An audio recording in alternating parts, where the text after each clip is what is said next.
ఈ రోజున ఒక కిలాడి స్త్రీతో జరిగేది ఇది. గుండె బద్దలవుతుంది. వెంటనే తెలుసుకోండి, లేకపోతే చాలా వరకు నష్టపోతారు. ఈ రాశి జాతకులకు ఈ యొక్క తిథి నాడు ఈ స్త్రీతోటి జరిగేది ఏమిటంటే, ఏదైతే రాసి ఉందో దాని ద్వారా మీరు చాలా వరకు నష్టపోబోతున్నారు. అంతేకాకుండా ఆ జరిగే దాన్ని బట్టి మీ గుండె కూడా బద్దలవుతుంది. వెంటనే తెలుసుకోండి, లేకుంటే మాత్రం చాలా వరకు నష్టపోతారు. వారి పేర్లు కూడా చెబుతామండి.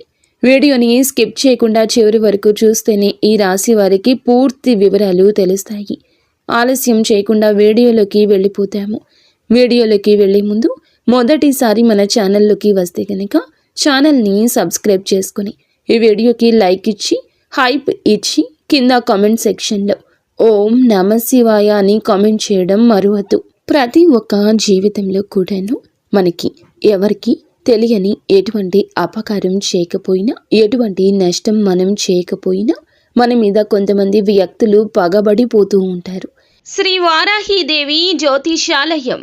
విద్య, ఉద్యోగం, వ్యాపారం, పెళ్లి, ఆరోగ్యం, నాగదోషం, సంతానం, రాజకీయం, వామాచార దోషం, అత్తాకోడళ్ల మధ్య గొడవలు, ప్రేమించి మోసపోవడం, స్త్రీ పురుషుల వశీకరణం, ధనం నిలకడలేకపోవడం, మీ ఎటువంటి సమస్యలకైనా 24 గంటల్లో పరిష్కారం చూపబడును. నెంబర్ 1 వశీకరణ స్పెషలిస్ట్ పండిత్ పవన్ నంబూదిరి, కేరళ తాంత్రిక గురువు గారు. ఎక్కడి వారికైనా ఒక్క ఫోన్ ద్వారా వెంటనే పరిష్కారం చూపబడును. Phone number 9043637512. కారణం ఏమిటి అని చెప్పి ఆలోచిస్తే ఏదీ ఉండదు. ఒక్కసారిగా వారు మనల్ని ఇంత ఎత్తులో చూడలేకపోవడం, లేదా మంచి డ్రెస్ చేసుకున్నా, మంచిగా తింటున్నా, మంచిగా నలుగురితో కలిసి వెళ్తున్నా కానీ, నలుగురితో కలగలిసి సరదాగా గడుపుతున్నా కానీ, ఏదైనా సినిమాకి వెళ్తున్నా, షికారికి వెళ్తున్నా, కాస్తంత పండగ మంచిగా చేసుకున్నా మనల్ని చూడలేని వారు కొంతమంది ఉంటారు. ఎందుకని చెప్పి ఆరా తీస్తే దానికి సమాధానమే ఉండదు. అది వారికి మాత్రమే తెలియాలి. ఇలాగే ఈ రాశి వారి యొక్క జాతకంలో ఎప్పుడూ జరుగుతూ వస్తుంది. గత కొద్ది మాసాలుగా ఈ నరదృష్టి ప్రభావంతో సమస్యలు కూడా వస్తున్నాయండి. మీ యొక్క జీవితంలో చాలా రకాలుగా ఇలా జరుగుతుంది. అసలు కారణం అనేదే లేకుండా కొన్ని శత్రుత్వాలు ఏర్పడ్డాయి. ముఖ్యంగా ఈ రాశి వారి గురించి మొదటగా మనం మాట్లాడుకోవాలి. మీరు చాలా అంటే చాలా మంచివారండి. ఒక రకంగా చెప్పాలంటే అమాయకులుగా చెప్పుకోవచ్చు. అమాయకులు కదా అని చెప్పి తెలివి లేని వారు అనుకుంటే పప్పులో కాలేసినట్లే. చాలా తెలివైన వారు కూడా సమయాన్ని బట్టి, సందర్భాన్ని బట్టి వీరికి ఎటువంటి నష్టం అనేది కలిగించుకోకుండా వీరు ఎప్పటికప్పుడు కూడా చాలా జాగ్రత్త పడుతూ ఉంటారు. అలాగే ఏదైనా కష్టం వచ్చినా కూడా చాలా ధైర్యంగా పోరాడే మనస్తత్వం కలిగిన వారు.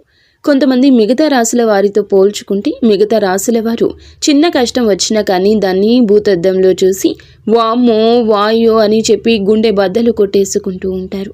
కానీ ఈ రాశి వారికి గుండె బద్దలు కొట్టుకునేంత కష్టం వచ్చినా స్టడీగా నిలబడుతూ ఉంటారు. అలాగే ఎదుటి వారు ఎవరైనా కష్టాల్లో ఉంటే కనుక వారికి దీన్ని చూసి చాలా ఈజీగా నవ్వు వస్తుంది. కానీ వీరికే లోపల బాధ తెలుసు. ఇది ఎంత తేలికగా సాల్వ్ చేసుకోవచ్చు అనేది వీరే ఆలోచిస్తారు. ఎందుకు దీన్ని చూసి నేను ఇంతగా భయపడుతున్నాను అని చెప్పి మిమ్మల్ని మీరే మోటివేట్ చేసుకుంటారు. మీ కష్టాల నుండి బయటపడడానికి మీకు చాలా మంచి సలహాలు ఇచ్చేవారు ఉంటారు. రాశి వారి యొక్క సలహాలు పాటించి కష్టాల నుండి బయటపడిన వ్యక్తులు కూడా ఉన్నారు. ఇలా రకరకాలుగా వీరి యొక్క జీవితంలో జరుగుతూ ఉంటుంది. ఇలా చెప్పుకుంటూ పోయాము అంటే కనుక ఈ రాశివారు చాలా అంటే చాలా తెలివైన వాళ్ళు.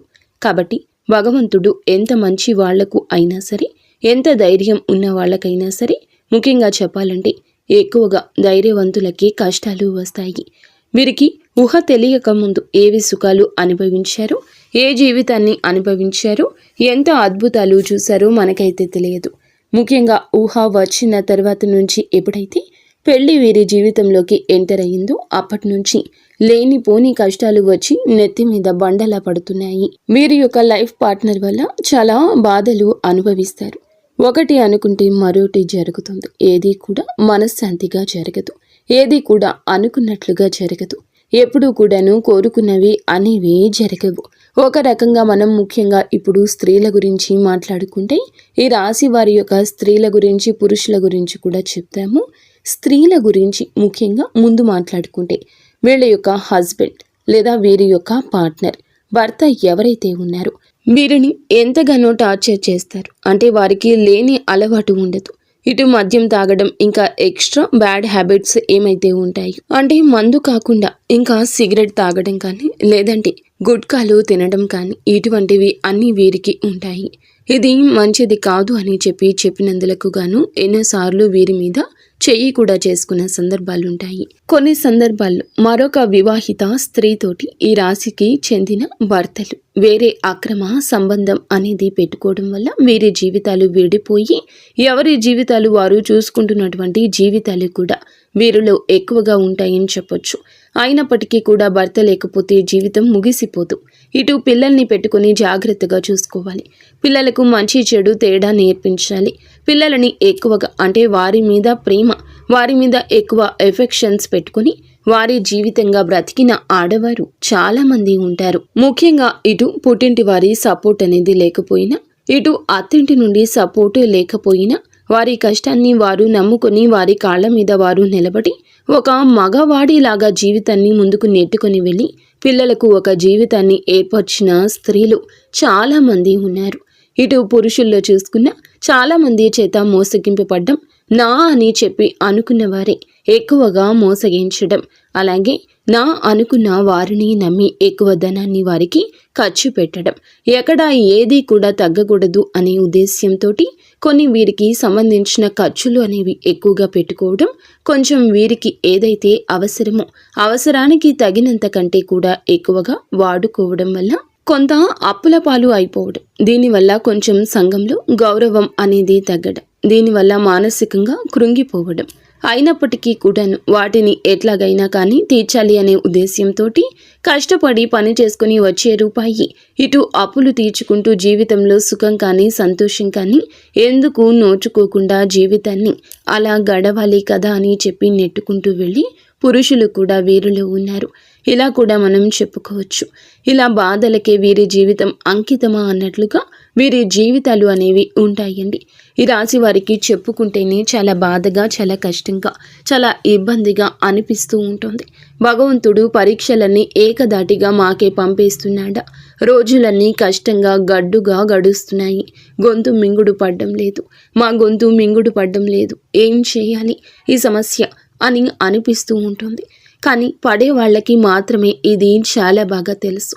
దీని అర్థం చూసేవారికి తెలియదని. కానీ ఎలాగైనా ఒకటి సాధించాలి, ఈ కష్టాన్ని ఎలాగైనా దాటేయాలి, ఇది మళ్ళీ నా జీవితంలోకి రాకుండా ఉండడానికి నేను ఎలాగైనా కానీ పోరాడాలి అని చెప్పి ఎప్పటికప్పుడు కూడా ఒక లక్ష్యాన్ని పెట్టి ముందుకు వెళ్తున్నారు. ఇలా నెట్టుకొస్తూ ఉన్న వీరికి, ఈ రాశి జాతకులకు కొంచెం కోపం ఎక్కువగా మారింది. అనుకుంది సాధించాలి అనే పంతం కూడా ఎక్కువ. ఎక్కడ కూడా తగ్గనటువంటి మనస్తత్వం కలిగిన వారుగా మారారు. కొట్టి కొట్టి రాయి శిల్పంగా మారితే వీరి గుండె రాయిలాగా మారిపోయింది.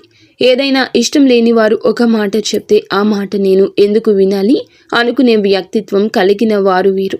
కొంచెం వీరికి తల్లిదండ్రుల నుంచి జెనెటిక్గా అంటారు కదండి, ఇలా జెనెటిక్గా కొంచెం కోపం, కొంచెం ఆవేశం, ఇంకొంచెం మూర్ఖత్వం, మొండితనం, కొంచెం అప్పుడప్పుడు కేరింగ్ లేకుండా ఒకరికి విలువ ఇవ్వకుండా మాట్లాడే పరిస్థితి.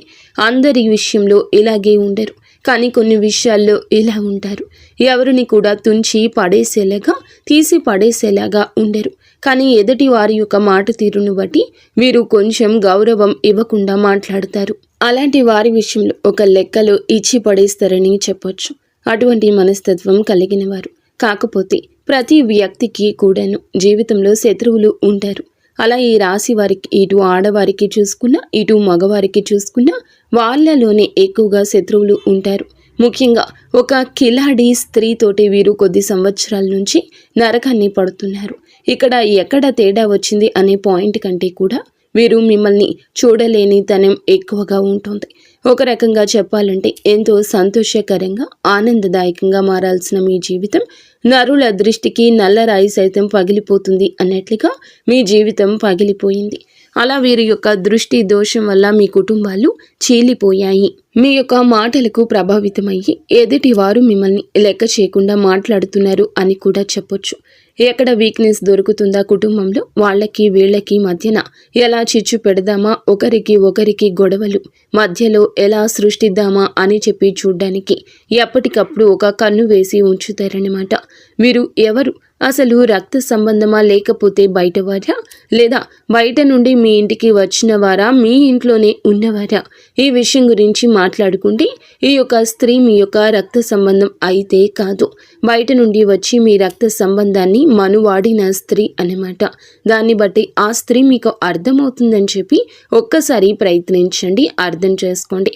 దీన్ని బట్టి వారితో మీకు జరిగిన నష్టాలు, వారి వల్ల మీకు పడిన ఇబ్బందులు, ఎక్కడ ఏ లూజ్ దొరికితే ఎలా లాగారు, మిమ్మల్ని ఏ ఒక అవకాశం దొరికినప్పుడల్లా ఎలా అవమానించారు, మిమ్మల్ని ఇవన్నీ కూడా మీరు ఒక లిస్టే తయారు చేయొచ్చు అనమాట. ఒక పుస్తకం, పెన్ను తీసుకుని రాసుకుంటే గత కొద్ది సంవత్సరాల నుంచి వారి వల్ల మీరు సఫర్ అయిన ఇబ్బందులు ఏమైతే ఉన్నాయో అవన్నీ ఒక పుస్తకం నిండిపోతుంది. అంతవరకు మిమ్మల్ని టార్చర్ చేశారని చెప్పొచ్చు. మీకు వారంటే ఎక్కడో కొంచెం భయం కూడా ఉంటుంది. ఎక్కడో అంటే నేను ఇలా చేస్తే వారి వల్ల ఇంకా ఏదైనా నష్టం వస్తుందేమో, ఎందుకు భయపడని వాళ్ళు కూడా వారి యొక్క గయ్యాలీతనానికి, వారి యొక్క గద్దరితనానికి, వారి చుట్టూ ఉండే 10 మందిని చూసి కానీ ఏదైనా కానీ కొంచెం మీరు వెనకడుగు వేస్తూ ఉంటున్నారు. ఇది వారు ఎప్పుడూ పసిగట్టేశారు. మిమ్మల్ని ఎలాగైనా కానీ, ఏ సందర్భంలో అయినా కానీ అడగాలని ఉద్దేశ్యంతో మిమ్మల్ని ఆటలాడుకుంటున్నారు. చాలా వరకు కూడా ఈ క్షణం కూడా ఏ సందర్భం వచ్చినా కూడా ఎక్కడికక్కడ మిమ్మల్ని తొక్కేయాలి అనే ఉద్దేశ్యంతో ఆ కిలాడి స్త్రీ ఎదురు చూస్తూ ఉంది. ఇక్కడ ఒక స్త్రీని కిలాడి అని చెప్పి మాట్లాడినందుకు మొదటగా మీరు మమ్మల్ని క్షమించాలి. ఎప్పుడు కూడా ఎవరు కూడా ఒక మాట అనేది ఎదుటి వారిని అనేటప్పుడు ఎందుకు అంటున్నారా అని చెప్పి ఆలోచించి అనాలి. ఎప్పుడు కూడా నోరు జారకూడదు. ఒక వ్యక్తి గురించి కానీ మన మీదే కుళ్ళు పెట్టుకుని మనల్ని నాశనం చేయాలి అని చెప్పి, మనల్ని ఎదగకుండా చేయాలని చెప్పి, మన ఇంట్లో గొడవలు పెట్టాలి, మనకి చిచ్చు పెట్టాలి అని చెప్పి చూస్తున్న వ్యక్తులను, ఇంతకంటే మనం చెడు కోరుకునే వారిని చూస్తున్నప్పుడు ఇంతకంటే ఏ గొప్ప పేరుతో పిలవాలో వాళ్లను మాకైతే అర్థం కాలేదు. కాబట్టి కిలాడి అనే మాట వాడాల్సి వచ్చిందనమాట. కాబట్టి ఇక్కడ స్త్రీని అవమానించినట్లు లెక్క కాదు. ప్రతి స్త్రీ కూడా ఆదిశక్తితోటి సమానమే. ప్రతి స్త్రీలో కూడా ఆ దుర్గమ్మ తల్లి ఉంటుంది. కానీ కొంతమంది చిచ్చు పెట్టే వాళ్ళు కూడా ఉంటారండి. కొంతమంది ఎలాగైనా కానీ పతనం చేయాలి వీరిని అనే ఉద్దేశ్యంతో ఉంటారు. ఒక స్త్రీయే మరొక స్త్రీకి శత్రుత్వంగా మారుతూ ఉంటుంది. అలాగే మీ జీవితంలో కూడా ఆ స్త్రీ వల్ల ఎంతో నరకాన్ని చవిచూస్తారు. ఒక రకంగా మీ కాపురాలు వేరుపడ్డానికి కూడా ఈ కిలాడి స్త్రీయే కారణభూతము. ఇలా మీరు 1 కాదు 2 కాదు వీరి గురించి చెప్పుకుంటూ పోతే ఇందాక మేము అన్నట్లుగా ఒక పుస్తకమే రాయొచ్చు. ఏది ఏమైనప్పటికీ కూడాను మీరు వారి గురించి ఆలోచించుకుంటే మీ గుండె బద్దలైపోతుంది. ఏమీ చేయలేని స్థితిలోకి వెళ్ళిపోతారు. ఎందుకంటే వారిని ఎదురీది ఢీ కొనాలి అంటే నిజంగా మీకు ఒక రకంగా అది ఒక టార్గెట్ లాంటిది. అంత ఈజీగా వారిని ఢీ కొనలేరు. ఎందుకంటే బాగా అంటే ఒక క్రమశిక్షణతో పెరిగిన వాళ్ళు, ఒక పద్ధతి, మాకంటూ ఒక లైన్ ఉంటుంది. ఆ లైన్ను మేము దాటి వెళ్ళకూడదు అని అనుకునే వాళ్ళు మీరు. కానీ ఎందుకైనా రెడీ, దేనికైనా సిద్ధం, ఇక్కడ నలుగురితో మాకు సంబంధం లేదు అని చెప్పి తెగించిన జాతి ఒకటి ఉంటుంది. ఆ తెగించిన జాతికి చెందిన వారే ఆ స్త్రీ. ఇలా వారికి ఒక పద్ధతి ఉండదు. వారికి ఏదైతే తెగిస్తే అదే లోకము. వాళ్లతోటి ఎప్పుడు కూడా పోటీ పడ్డానికి వెనకడుగులోనే మీరు ఉంటారు. దీనికి అర్థం ధైర్యం లేక కాదు, మీకు ఎదుర్కొనే తెలివితేటలు లేక కాదు. ఎందుకంటే ఎప్పుడైనా కానీ పెంట మీద రాయి వేస్తే చింది మన మీదే పడుతుంది అనే ఉద్దేశ్యంతో ఎక్కడికక్కడ మీరు వారికి దూరంగా ఉండే ప్రయత్నం అయితే చేస్తూ ఉన్నారు. ఏం పర్వాలేదండి, వారి గురించి ఆలోచించాల్సిన అవసరం లేదు. కాకపోతే జాగ్రత్త అవసరం. ఎందుకంటే ఇప్పటి వరకు చాలా నష్టాలు అనేవి పొందారు. తలచుకుంటే మీ గుండె బద్దలైపోతూ ఉంటుంది. ఇది బాగా చాలా తెలుసు. కానీ మీ జీవితంలోకి ఈ స్త్రీ ఉందా లేదా అని చెప్పి ఒకవేళ ఉంది అంటే కనుక్కోండి. ఎస్, మీరు ఏమిటంటే గనక క్లియర్గా వాళ్ళ పేరుతో సహా మేము చెప్తున్నామండి. మీరు కూడా మీ జీవితంలో వారు ఉంటే గనక కింద కామెంట్ చేయమని చెప్తున్నాము. ఇటువంటి వాళ్ళ గురించి మీరు ఆలోచించడం కూడా దండకే. మీ యొక్క సమయాన్ని వృధా చేసుకోవద్దు. వీరి గురించి ఆలోచించి కాకపోతే జాగ్రత్తగా ఉండండి. ఇందాక మేము చెప్పినట్లుగా రాయి అయితే వేసే ప్రయత్నం చేయకండి. కాకపోతే ఎక్కడ కూడా మీ యొక్క బలం కానీ, మీ యొక్క బలహీనత కానీ, మీ యొక్క లోటుపాట్లు కానీ, కుటుంబ పరిస్థితులు కానీ, మీ యొక్క కుటుంబంలో కలహాలు, జగడాలు, కష్టమైన నష్టమైన కానీ వారు మీ చేత చెప్పించుకోవడానికి అనేక రకాల దుస్సాహసాలు ప్రయత్నాలు చేస్తూ ఉంటారు. అవకాశం ఎక్కడ దొరుకుతుందా అని చెప్పి ఎదురు చూస్తూ ఉంటారు. కాబట్టి ఎట్టి పరిస్థితుల్లో కూడా వారికి లొంగొద్దు, దొరకొద్దు. మీ ఇంటి గుట్టు బయట పెట్టొద్దు. ఇలా జాగ్రత్తలు కనుక తీసుకోకపోతే గనక ఇప్పటికే దాదాపు వారి వల్ల 80% నష్టపోయారు. ఈ రోజున ఆ 20% కూడా నష్టపోయి మౌనంగా మిగిలిపోతారు. పోయిన పరువుని, వచ్చిన నష్టాన్ని ఎలా మార్చుకోవాలి అని చెప్పి ఆలోచించుకోండి. కానీ ఇంకా పూర్తిగా ఆ యొక్క సుడిగుండంలోనే చిక్కుకోవాలి అనుకుంటే అది ఖచ్చితంగా అవివేకమే అవుతుంది అనే విషయం గుర్తుంచుకోండి. కాబట్టి ఈ రోజు నుంచి ఎవరితో ఎంతవరకు ఉండాలో అంతవరకే ఉండండి. తెలివిగా మేనేజ్ చేసుకుంటూ రండి. ఇంటి గుట్టు ఎవ్వరికి, స్త్రీకి కానీ పురుషులకు కానీ పంచొద్దు. ఏ రోజు ఎవ్వరికి చెప్పొద్దు. మీ భాగస్వామికు, కట్టుకున్న బంధానికో, కన్న బంధానికే చేరవేయండి. మీకు బాలేదు అన్నా, మీ కుటుంబంలో ఇది అవసరమన్నా వారి గురించి మీకు ఏది అందదు, ఏది దక్కదు. ఒక్క రూపాయి ఎవ్వరి వల్ల పుట్టదు. ఊరికనే పై మాటకి అయ్యో పాపమని చెప్పి వెళ్ళిపోయాక వెనకాల రకరకాలుగా వారి గురించి మాట్లాడతారు. వారి వల్ల మీకు పైసా ఉపయోగం ఉండదు. ఎంత బంధువైనా కానీ వాళ్ళు వాళ్ళ లిమిట్స్ని దాటారు. ఎందుకంటే వారికి ఒక కుటుంబం ఉంటుంది, వారికి బాధ్యత ఉంటుంది. వారి బాధ్యత పూర్తి చేసుకుని ఎదుటి వారికి ఇచ్చేంత ఆశ ఉండదు, ధనము ఉండదు. ఒకవేళ ధనం ఉంటే ఆశ ఉండదు, ఆశ ఉంటే ధనం ఉండదు. మీకోసం త్యాగం అనేది ఎవరూ చేయలేరు. కాబట్టి ముఖ్యంగా ఈ యొక్క రాశి వారు ఈ విషయాన్ని తెలుసుకుని జాగ్రత్తగా ఉండే ప్రయత్నం చేయండి. ముఖ్యంగా మీరు ఈ రోజున ఈ యొక్క తిథి నాడు ఏమిటంటే మీ యొక్క జీవితం అనేది కొంచెం సమస్యలతోటి చిక్కుకొని ఉంటుందని చెప్పొచ్చు. కొన్ని కుటుంబ కలహాలు అనేవి ఇబ్బందికరంగా మారొచ్చు. దేనికైనా కానీ ఓర్పు అనేది చాలా అవసరం. ఒక్కొక్కసారి మన జీవితాలు మనకి నచ్చినట్లు ఉండకపోయినా భగవంతుడు మనకి కష్టాన్ని పెట్టారు అంటే కనుక దాని నుంచి ఏదో ఒక గుణపాఠం నేర్చుకుని తీరడానికి ఆ కష్టాన్ని పెట్టారు అని చెప్పి భావించి ఆ కష్టం నుండి ఎలా బయటపడాలి అని చెప్పి ఆలోచించండి. కుటుంబంలో కాస్తంత ఓర్పుగా ఉండండి. అనవసరంగా మాట పెదవి దాటి బయటకు రానివ్వద్దు. ఎంత ఓర్పుగా ఉన్నారు అంటే అంత ప్రశాంతత మీకు దక్కుతుంది. ఈ విషయం జ్ఞాపకం ఉంచుకోండి. మీకు ఎప్పుడైనా కానీ ఇంట్లో నిత్యము దీపారాధన చేసుకుంటూ ఉండండి. దీనివల్ల ఇంట్లో ఉండే నెగటివ్ శక్తి అంతా బయటికి వెళ్ళిపోతుంది. ఇల్లంతా కూడా పాజిటివ్ వాతావరణంతో నిండుకుంటుంది. దీనివల్ల అనేక రకాలైన కుటుంబ కలహాలు కూడా దూరం అవుతాయని చెప్పొచ్చు. ముఖ్యంగా మీకు గురుబలం చాలా ఎక్కువగా ఉంటుంది. కాబట్టి మీరు అంటే ఇప్పుడు ఉన్న పరిస్థితుల్లో గురుబలం ఇంకాస్త మీకు అనుకూలంగా మార్చుకోవడం కోసం కుదిరితే ప్రతి గురువారం కూడా బాబాగారి గుడికి వెళ్ళండి. బాబాగారి గుడికి వెళ్ళి బాబాగారి దునిలో ఒక కొబ్బరికాయ వేయడం వల్ల, బాబాని దర్శించుకోవడం వల్ల, బాబాగారి పాదాలు తాకడం వల్ల మీకు గురుబలం పెరిగి అనేక రకాల సమస్యల నుంచి బయటపడే అవకాశం అయితే ఉంటుంది. మీకు నరదృష్టి చాలా ఎక్కువ ఉంటుంది. ఈ నరదృష్టి తొలగించుకోవడం కోసం ప్రతిరోజు రాత్రి పడుకునేటప్పుడు మీ అంతటికి మీరే కళ్ళు ఉప్పు తీసుకొని, అంటే రాళ్ల ఉప్పు ఉంటుంది కదండి, ఆ ఉప్పు తీసుకొని కుడి చేతి వైపుకి 3 సార్లు, ఎడమ చేతి వైపునకు 3 సార్లు తిప్పి తీసుకొని నీళ్లలో పడేయండి. దీనివల్ల మీకు నరదృష్టి అనేది చాలా వరకు తగ్గిపోతుంది. అలాగే ఎవరిని గుడ్డిగా నమ్మొద్దు. బయట వాళ్లకు అన్ని విషయాలు చెప్పొద్దు. ఏది కూడా కుటుంబం గురించి ప్రత్యేకించి బయట వాళ్లకు చెప్పొద్దు. దానివల్ల అలుసయ్యే అవసరం ఉంటుంది. అలుసైపోతారు. దానివల్ల పైసా ఉపయోగము ఉండకపోగా ఒక విషయం గుర్తుంచుకోండి, మీకు ఇబ్బంది పెరుగుతుంది. ముఖ్యంగా ఇక్కడ తెలుసుకోవాల్సింది ఏమిటంటే డబ్బు జాగ్రత్త. మీ చేతిలో 1 రూపాయి ఉంటే ఆ రూపాయి మీది. మీ చేతి నుండి జారనిస్తే ఆ రూపాయి అయిపోయేంత వరకు మీరు నిద్రపోరు. ఏదో ఒక రకంగా లేని వస్తువు తెచ్చుకుందామా, ఈ వస్తువు తెచ్చుకుంటే ఇల్లు అందంగా ఉంటుంది, ఇది కొంటే చాలా బాగుంటుంది అన్నట్లుగా ఆలోచిస్తూ ఉంటారు. అలా ఆలోచనలు అనేవి తగ్గించుకోండి. పోయిన రూపాయి ఎప్పుడూ తిరిగి రాదు. ఒక రూపాయి రావడానికి ఎంత కష్టపడాలో అది మీకు బాగా తెలుసు. కాబట్టి డబ్బుని పొదుపు చేసుకోవడం నేర్చుకుంటే మీకు భవిష్యత్తులో అది చాలా రకాలుగా ఉపయోగపడుతుంది. ఈ విషయాన్ని గుర్తుంచుకోండి. అలాగే ఎవరిని గుడ్డిగా నమ్మొద్దు. అది మీ యొక్క లైఫ్ పార్ట్నర్ అయినా, మీ కన్న బిడ్డలైనా, లేకపోతే మీ పక్కింటి వాళ్ళైనా, మీ తోబుట్టువులైనా, ఎవరినైనా కూడా గుడ్డిగా నమ్మడం మీకు అంత మంచిది కాదు. ఈ రోజున మీకు అన్ని రకాలుగా అనుకూలంగానే ఉంటుంది.